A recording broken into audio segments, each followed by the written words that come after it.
Are you ready for some football? Yeah, it's so good to hear that song again, right, folks? So, recently, ESPN finally got some common sense. About goddamn time, right? I know, it probably won't last, because it's ESPN. But, they brought back Hank Williams Jr.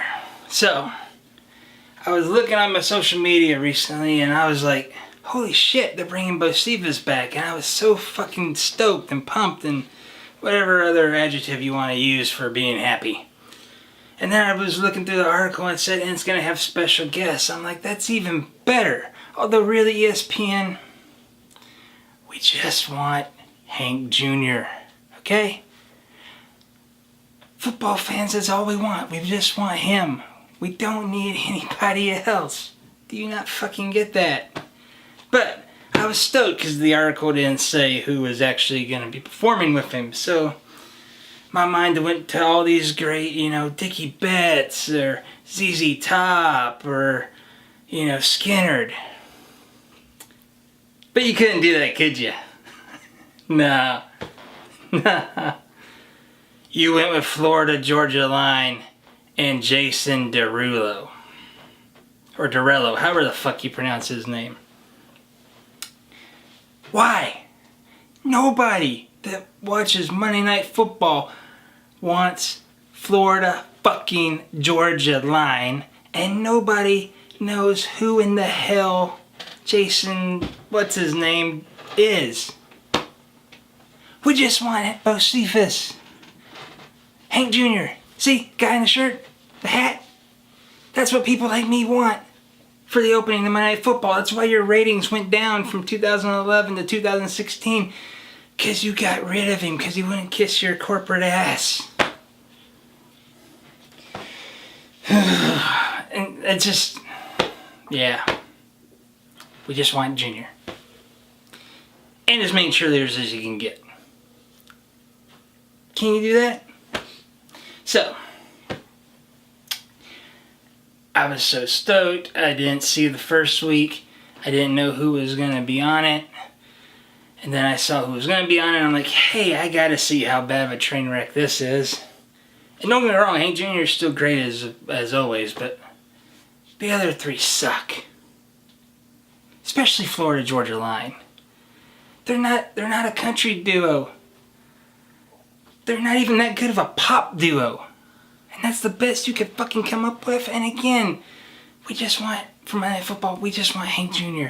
ABC tried this in the early 90s when they would use different people with his song. And they only used him like 2 or 3 times. And guess what? From the whole time that ABC had Monday Night Football from, 73 to 2005 or 6 or whenever the hell it changed over, that was their lowest rated season. Because they had other people besides Hank. From 89 when he started to 93, those were like their best years. And then from 94 on, they did fine. Do you not understand? By the way, so, ESPNers, I like to call you the extremely shitty programming network. Because don't get me wrong, I like sports. I do. I love sports. But 24 hours a day of sports, and you made me not like sports as much. I mean, a lot of your commentators are not that great. And what is with all the goddamn catchphrases? Like, okay, when I watch a ball game, or when I see highlights, I just want to know who played the game. I want to know who won. I want to know who lost. And I want to know the score. I can't sit through a whole episode of SportsCenter because you make your commentators say these dumb ass fucking phrases that I don't know if they come up with it or if you write it for them. But even as a kid, I couldn't fucking stand it. I just want to know who won, who lost, and the score. And, okay, so you were able to pay all this money to, because I'm sure that Hank Jr. wasn't cheap. So you paid all this money to bring Hank Jr. back because people on Facebook, on other social media, when you got rid of him, including myself, signed a petition, bring Hank Jr. back, and it took you from, 6 years to get that through your fucking heads that that's who we wanted? Because you tried a couple other people, and they sucked. So you realize, maybe they want Hank Williams back, and that's what we wanted. But then you had to throw in a shitty fucking pop country duo and some other guy that no one other than his family and friends knows who the fuck he is. And another thing, okay, so you were able, I'm guessing, pay all this money to bring Hank Jr. back. And you're owned by fucking Walt Disney Corporation, the biggest fucking corporation on the goddamn planet. And you lose over half of your talent roster of reporters to budget cuts. How in the hell does that happen? I mean, is Mickey not throwing enough to the fucking sports people? Is he like fucking giving all the money to Minnie to go to the goddamn mall to buy random shit? You know, Donald having to, and Scrooge giving all that money to Huey, Dewey, and Louie and that other little bitch that I can't fucking remember her name? Is that... And then, okay, recently, I'm kind of an insomniac, folks. I don't always sleep that well, so it's like, I don't know, about 11 o'clock at night, and I'm sitting there with a beer in my hand, and I'm flipping through the channels, and I come to wonderful ESPN 2. That was such a creative name, by the way. Well, we need a second channel. What should we call it? ESPN 2. Yeah. So, I'm sitting there and I'm like, I got nothing else to watch. Maybe there'll be a wonderful 30 for 30 on, because that is the one series that y'all do well. But, of course, you can't come up with an original goddamn idea, can you? Because the Monday Night Football thing was from Hank Williams Jr. So all my right friends are coming over tonight. And the 30 for 30 is from an amazing sports writer, Bill Simmons. But you got rid of him too because he wouldn't kiss your corporate ass. So now I can't even read the very wonderful and witty sports guy column on ESPN.com anymore.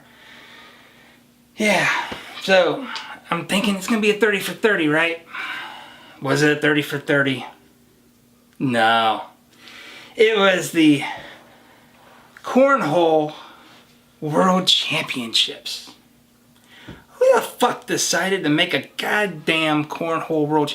It's not a fucking sport. It's not even really a game. It's a game, but it's a game that you play drunk or stoned when you're at either a corporate event that you can't get out of, or you're at a family function you don't want to be at with people you probably don't like. And you're like, well, fuck it. I don't want to talk to these people. I really don't want to see these people. Let's go play a goddamn game of cornhole. And that's what you decided to put on your network. You fucking dumb sons of bitches. Yeah. So, and of course, there's, when Bill Simmons left, he had that sports guy column, which y'all got rid of. And then he started this wonderful thing with your backing originally called Grantland. A great website. I loved it. Went to grantland.com recently. No longer there. And I'm sure it's because you pulled your backing, you miserable twits. And if you're going to bring Hank Jr. back, why not bring back Curt Schilling? Hall of Fame baseball pitcher, broke the curse of the Bambino for the Red Sox. Really good commentator. Yeah, bring him back too. And if you're going to do the whole have a band with Hank Jr. thing, which by your lighting and all that, you don't really do that good of a job, believe me. But if you're going to go that route, I think it was like 2006 or 7 when you first got it from ABC. And you did this whole thing where, it was Hank Jr. of course, and it was Charlie Daniels on fiddle, and it was Gary Rossington from Leonard Skinner on lead guitar, and George Thorogood was on rhythm guitar, and Bootsy Collins, of all fucking people, was on bass. And the little dude from Stevie Wonder, he was, I believe, the keyboard. It was either him or that guy that played with Letterman for years, but I'm pretty sure it was Stevie. And you had Jimmy Hall from Wet Willie playing harmonica, and I can't really remember who the hell the drummer was. But, yeah, go with that. Or just go with Hank Jr.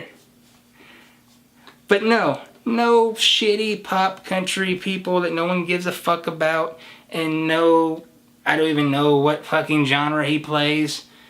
Yeah. No Florida Georgia Line. No Jason, what the fuck his name? Just Bocephus. Got that? So, as always, this is your favorite Raging Rebel saying always stay true to yourself and never be afraid to get carried the fuck away.